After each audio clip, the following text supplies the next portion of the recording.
एकमात्र तत्वदर्शी संत को ही सृष्टि में दंडवत प्रणाम किया जाता है, क्योंकि वो भगवान तो डायरेक्ट अपने रूप में आता नहीं कभी। अपने रूप में मतलब अपने तेजोमय रूप में तो कभी आएगा नहीं कबीर भगवान। तो वो सतगुरु का चोला धारण करके आता है, वही तत्वदर्शी संत होता है। और एकमात्र सृष्टि में केवल उसी को दंडवत प्रणाम किया जाता है। क्या कह रहे हैं गुरुदेव भगवान, ध्यान से सुनिएगा दंडवत प्रणाम के विषय में। आज का जो प्रसंग चल रहा था वहां तो स्टार्ट भी नहीं हो पाया था। आज का सत्संग प्रारंभ यहां से हुआ था कि परमात्मा पाने के लिए हमने अपने सदग्रंथों को ही आधार बनाना है। और सदग्रंथ कौन से हैं? श्रीमद् भगवत गीता और पवित्र चारों वेद, और जो ज्ञान परमात्मा स्वयं आकर अपने मुख कमल से बोलता है। श्रीमद् भगवत गीता अध्याय नंबर 4 के श्लोक नंबर 32 में कहा है कि इन यज्ञ धार्मिक अनुष्ठानों की विस्तार के साथ जो जानकारी, यज्ञों की, यज्ञ माने धार्मिक अनुष्ठानों की विस्तार के साथ जानकारी सच्चिदानंद घन ब्रह्म के मुख कमल से बोली हुई वाणी में, सच्चिदानंद घन ब्रह्म की वाणी में कही गई है विस्तार के साथ। और उसको जानने के बाद सभी कर्मों से मुक्त हो जाएगा। उसको तत्व ज्ञान कहते हैं, जो भगवान स्वयं आकर बताता। उसको क्या कहते हैं? तत्व ज्ञान। और उस तत्व ज्ञान को कौन आके कहता है? स्वयं भगवान आकर उस तत्व ज्ञान को कहते हैं। भगवान कौन है? कबीर जी। तो तत्वदर्शी संत की भूमिका कौन निभाता है? स्वयं कबीर भगवान। अब आगे वो काल भगवान क्या कह रहा है कि दंडवत प्रणाम तो भाई एकमात्र तत्वदर्शी संत को ही किया जाता है। खुद के लिए भी मना कर रहे हैं कि अर्जुन मेरे को भी दंडवत प्रणाम मत करना, मैं भी अधिकारी नहीं हूं दंडवत प्रणाम का। मेरी शरण में रहना है, मेरी भक्ति करनी है तो मेरे को नमस्कार कर। और दंडवत प्रणाम केवल उस तत्वदर्शी संत को। क्या कह रहा है? 34वें श्लोक में कहा कि उस तत्व ज्ञान को जो सच्चिदानंद घन पूर्ण परमात्मा स्वयं आकर बताता है, उसको तू किसी तत्वदर्शी संत के पास जाकर समझ। उनको दंडवत प्रणाम करने से केवल वही संत एक दंडवत प्रमाण का अधिकारी बताया, प्रणाम का अधिकारी बताया है गीता में। केवल वही संत एकमात्र दंडवत प्रणाम का अधिकारी बताया है। तो ये प्रोसीजर सबसे पहले कहां शुरू हुई? साध संगतियों में। केवल अपने गुरुदेव भगवान को ही दंडवत प्रणाम किया जाता है। तो इस विधि से भी परमात्मा प्रसन्न होता है, क्योंकि ये अव्यभिचारिणी भक्ति है, पतिव्रता पद की भक्ति है। ये एकमात्र अपने गुरु को दंडवत प्रणाम करना। एकमात्र तत्वदर्शी संत ही दंडवत प्रणाम का अधिकारी बताया है। ये प्रणाम भाई और बहनों, ये सबूत तो अब मिल रहे हैं दास को। और दास से परमात्मा ने प्रेरणा कर करके आज से कितने समय पहले से ये चीजें लागू करवा रखी है। तो ये प्रोसीजर क्यों शुरू करवाई गुरुदेव ने? प्रसन्न होने के लिए, ताकि गुरुदेव हम पर रजा बख्शे, मेहर बख्शे। अरे भैया, ये छोटे मोटे शहंशाह, छोटे मोटे वजीर आजम, पहले ही मुगल काल में हम लोग टीवी पर देखा करते थे। जब कोई विशेष कार्य होता था, कोई डिमांड होती थी किसी व्यक्ति की, किसी मंत्री की, वजीर की, तो उस अकबर के आगे जाता था, बाबर के आगे जाता था, हैं? और क्या करता था? झुक के यूं 10 बार तो सलाम करता था। सलाम वजीर आजम, सलाम शहंशाह हिंदुस्तान। पता नहीं 20 प्रकार की उसकी महिमा किया करता था। यूं नीचे झुक झुक के, यूं ऊपर भी नहीं देखता था। और फिर वो वजीर आजम कहता था कि हाँ मंत्री जी, क्या बात है, मांगो, मैं प्रसन्न हुआ। तब वो अपनी डिमांड रखता था। तो ये तो शहंशाहों के शहंशाह हैं सदगुरु रामपाल जी भगवान। पूरी सृष्टि के वजीर आजम यानी प्रधानमंत्री। तो इनके अलावा यदि हम किसी और को दंडवत प्रणाम करेंगे, जैसे कागज के टुकड़े उस कबीर की नकली फोटो को, गरीबदास जी की फोटो को, दादा गुरु जी की फोटो को, पंडित चिदानंद जी की फोटो को, तो हम काहे के भगत हैं? हम तो महाभारत के द्रौपदी हैं, द्रौपदी जिसके 5 पति हैं। तो ये तो व्यभिचारिणी भक्ति होगी, वैश्या भक्ति हो गई। तो इससे गुरु प्रसन्न नहीं होता। तो यह विधि भी सबसे पहले परमात्मा ने कहां लागू करवाई? साध संगति में, ताकि हम गुरु को प्रसन्न करें, हृदय से दंडवत प्रणाम करें, अपना बाप मान के दंडवत प्रणाम करें। वो हाथ अपना रख दे सिर पर, जिसने मान गुरु को बाप लिया। बाप यानी अध्यात्म का बाप एक ही है, कबीर। तो जिसने अपने गुरु को अपना बाप मान लिया, वो उसके सिर पर हाथ रखेगा। आशीर्वाद भरा हाथ, मेहर का हाथ। तब भाई और बहनों, ये कामी क्रोधी लालची वाणी, इस वाणी पर हम चल पाएंगे, वरना इतना आसान नहीं है। जबरदस्ती चलने का प्रयास करेंगे तो भी काल ठग लेगा। इसमें तो ज्ञान को आधार बनाकर, अपने आप को भक्ति से परिपूर्ण करके, गुरु को प्रसन्न करके, और तरीका नहीं है कोई। तो दंडवत प्रणाम का अधिकारी सृष्टि में कौन? एकमात्र तत्वदर्शी संत है। उसको तू किसी तत्वदर्शी संत के पास जाकर समझ, उनको दंडवत प्रणाम करने से, केवल वही संत एक दंडवत प्रणाम का अधिकारी बताया, प्रणाम का अधिकारी बताया है गीता में, कि जो तत्वदर्शी है। अन्यथा अपने विषय में गीता ज्ञानदाता 18वें अध्याय के 65वें श्लोक में कहता, मुझे नमस्कार कर, मेरा भगत बन, मेरी भक्ति करेगा तो मुझे ही प्राप्त होगा। और तत्वदर्शी संत के लिए कहा कि उसको दंडवत प्रणाम करने से और कपट छोड़कर सरलतापूर्वक प्रसन्न करने से वह तत्वदर्शी संत तुझे उस परमात्म तत्व का, यानी तत्व ज्ञान का ज्ञान कराएंगे। तो भाई और बहनों, अब समय बहुत ही कम बचा है, बहुत ही कम, बहुत ही कम। और जी जान लगानी है अपने अपने स्तर पर, हर भगत ने मर्यादाओं को लेकर, गुरु को प्रसन्न करने को लेकर। अब गफलतबाजी नहीं चलेगी। अब काल का दीपक बुझने वाला है। वो हर प्रकार से साथ संगतियों को नष्ट करवाने की कोशिश करेगा, साथ संगतियों को बंद करवाने की कोशिश करेगा, हर प्रकार से जोर लगाएगा वो। और भाई अब ये अपनी अपनी भक्ति के ऊपर है, अपने अपने भावों के ऊपर है। ये हमेशा मौका नहीं देगा सतगुरु। जिस प्रकार सतगुरु ने मौका दिया ज्ञान समझाने का, लेकिन जब एक समय आया तो सतगुरु ने भी हाथ पीछे कर लिए और चुपचाप हिसार जेल में जाके बैठ गया, भक्तों को अपने भरोसे छोड़ दिया।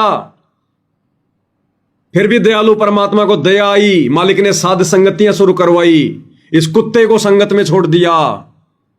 और भैया 10 साल कम नहीं होती हैं। हमेशा परमात्मा समझाने में नहीं लगा रहेगा। न जाने कब परमात्मा स्टॉप करवा दे, कब स्टॉप करवा दे, और हम आंख फाड़ते रह जाएंगे फिर। अरे एक छोटा सा एग्जाम्पल है, अगर समझ सको तो। ऐसे ही एकदम से मोक्ष के दरवाजे बंद होंगे अचानक से। अब जिस प्रकार सात संगतियों में अचानक से नो एंट्री हो गई, अचानक से जहां 500 भगत आते थे वहां केवल 50 ही योग्य बचे, और अचानक से नो एंट्री हो गई कि आज के बाद में विषय वासनाओं वाले जो रजोगुण से दूर नहीं है, उनकी साथ संगति में नो एंट्री। सोचा भी नहीं होगा आप लोगों ने कभी, और अचानक से परमात्मा ने नो एंट्री करवा दी, जो कि जरूरी भी था। इसी प्रकार यह परमात्मा सतलोक के लिए भी अचानक से नो एंट्री करेगा, अचानक से। फिर मौका नहीं मिलेगा, फिर मौका नहीं मिलेगा। इस गफलतबाजी में मत रहना कि हजारों साल चलेगा भक्ति मार्ग, हम पार हो जाएंगे। इस जन्म में तो तोड़ लिए किले, अगले जन्म में क्या खाक पार हो जाएंगे। अरे इस जन्म में तो सतगुरु भी धरती पर, सतगुरु जी जान लगा रहा, अपने भक्तों से जी जान लगवा रहा, हर प्रकार से हमें प्रोटेक्शन दे रहा, और फिर भी हम नहीं पार हो पाए। तो अगले जन्म में तो जब हम होश संभालेंगे तो सतगुरु धरती पर ही नहीं मिलेगा, सतगुरु तो सतलोक जा चुका होगा। और एक बात आपको दास मालिक की प्रेरणा से बार बार बताता आया, बार बार। देखो भाई और बहनों, सबूत हर बात का मिलेगा। कुछ पॉइंट ऐसे होते हैं, कुछ बातें ऐसी होती हैं जो दास के मुख से परमात्मा बुलवा देते हैं, लेकिन उस समय मेरे पास में सबूत नहीं होते। लेकिन कुछ समय बाद में परमात्मा कहीं न कहीं से सबूत भी दिलवा देते हैं। एक बात दास आप सभी भाई बहनों को बार बार बोलता आया है कि भाई और बहनों, कलयुग की प्रथम पीढ़ी, कलयुग का प्रथम चरण कब से कब तक था? जब तक कबीर भगवान 650 साल पहले जो गुरु रूप में आए थे, जब तक वो धरती पर रहे, तब तक कलयुग का प्रथम चरण था, प्रथम पीढ़ी थी। यानी सन 1398 से जिस दिन परमात्मा आए लहर तारा तालाब पर, उस दिन कलयुग की प्रथम पीढ़ी का प्रथम दिन। और जिस दिन 120 वर्ष लीला करके परमात्मा मगर से सह शरीर गए, वो दिन कलयुग की प्रथम पीढ़ी का प्रथम चरण का अंतिम दिन था, अंतिम दिन। फिर परमेश्वर ने कहा कि हम कलयुग की बिचली पीढ़ी में आएंगे और बिचली पीढ़ी में हम असंख्य आत्माओं को पार करेंगे। तो कलयुग की बिचली पीढ़ी कब से कब तक? अगर यह बात हमारे समझ में आ जाए तो हम जी जान की बाजी लगा देंगे।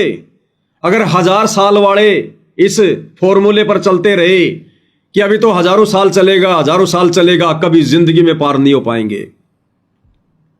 तो कलयुग की बिचली पीढ़ी दूसरा चरण कब शुरू हुआ?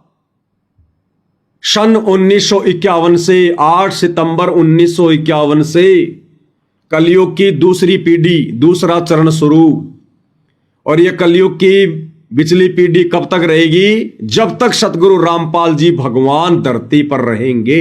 जिस दिन गुरुदेव सह शरीर सतलोक जाएंगे, वो दिन कलयुग की बिचली पीढ़ी का अंतिम दिन होगा। अगर गुरुदेव भगवान के धरती पर रहते सहते यदि आपने मोक्ष करवा लिया, यदि आपका शरीर छूट गया, तो आप सतलोक में बैठे समझना।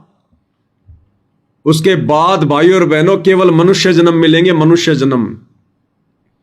अब बहुत सारे भाई बहन मैसेज कर दिया करते थे कि यह किसने कहा कि कलयुग की दूसरी पीढ़ी 1951 से शुरू हुई है। हम मान जाएंगे अगर 1951 से, अगर आप हमें कभी सुना दोगे गुरुदेव के मुख से, हम मान लेंगे फिर। क्योंकि शुरू अगर 1951 से हुई है तो फिर खत्म भी उसी दिन होगी जिस दिन गुरुदेव जाएंगे। क्योंकि गुरुदेव आए धरती पर 8 सितंबर 1951 से। अगर 51 से कलयुग की बिचली पीढ़ी शुरू हुई है, अगर हमें यह प्रमाण मिल जाए, तो फिर यह भी परम सत्य है कि कलयुग की बिचली पीढ़ी का अंत भी उसी दिन होगा जिस दिन सतगुरु जाएंगे। तो दास के पास में प्रमाण नहीं था, लेकिन अब परमात्मा ने वो भी दया बख्श दी।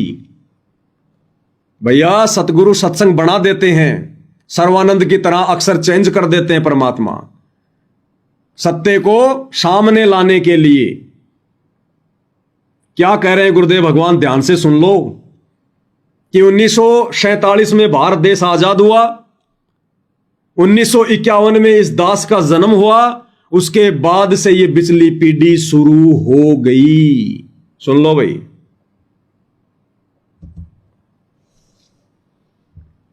तो परमात्मा ने फिर अब जैसे कहा, उस समय तो हम रह गए क्योंकि हमने भगवान की बात पर विश्वास नहीं बना। अब बिचली पीढ़ी आ गई। 1947 से भारत आजाद हुआ, 1951 में दास को भेजा परमात्मा ने। अब वहां से अब बिचली पीढ़ी शुरू होगी और शिक्षा एकदम हिंदुस्तान के अंदर जैसे दावानल फैलती है ऐसे फैल गई। क्या कह रहे परमात्मा कि 1947 में भारत देश आजाद हुआ, 1951 में परमात्मा ने इस दास को भेजा। अपने आप को छुपा के कह रहे हैं कि 1951 में इस दास को परमात्मा ने भेजा और वहीं से यह कलयुग की बिचली पीढ़ी शुरू हो गई।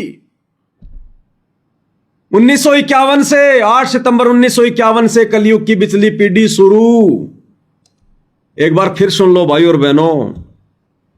तो परमात्मा ने फिर अब जैसे कहा, उस समय तो हम रह गए क्योंकि हमने भगवान की बात पर विश्वास नहीं बना। अब बिचली पीढ़ी आ गई।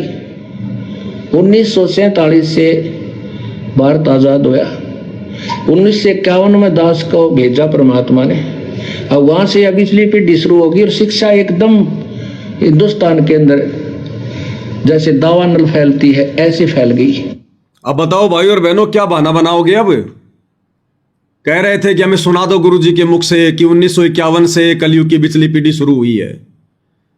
अरे 1951 से क्यों हुई?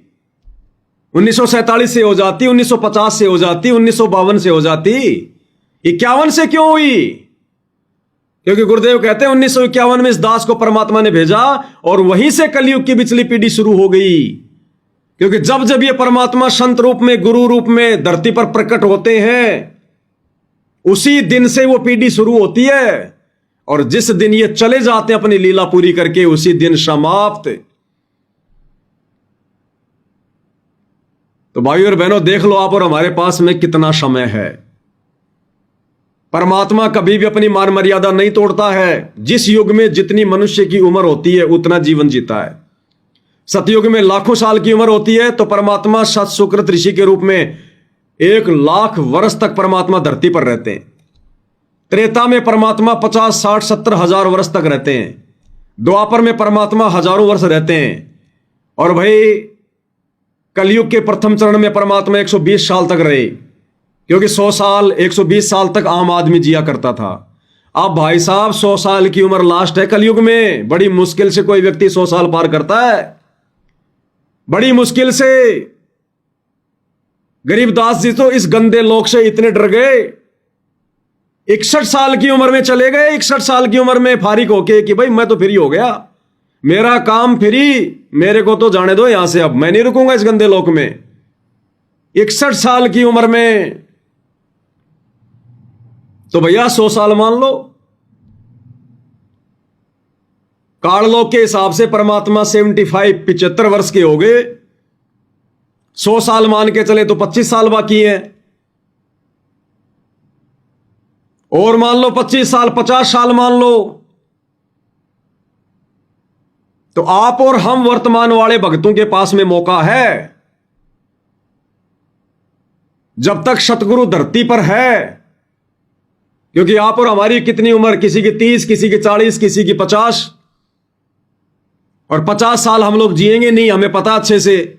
कोई 20 साल में टपकेगा, कोई 30 साल में, कोई 25 साल में। तो बिल्कुल गोल्डन चांस है, गोल्डन चांस गुरु जी के रहते सहते शरीर छोड़ने का।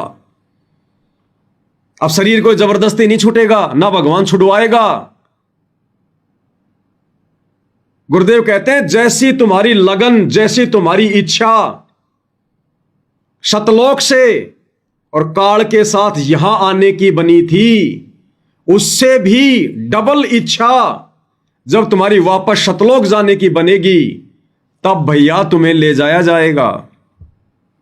और उसके लिए एक ही प्रोसीजर है, जीवित मर ले रे लोभी मन जीवित मर ले रे, यो गुरु ज्ञान विज्ञान वाणी जीवत ही जग में मरो। और दूसरा फॉर्मूला नहीं है भाई। जब तक आम नहीं पकेगा मालिक उसको नहीं तोड़ेगा। कच्चे आम को कभी माली नहीं तोड़ता।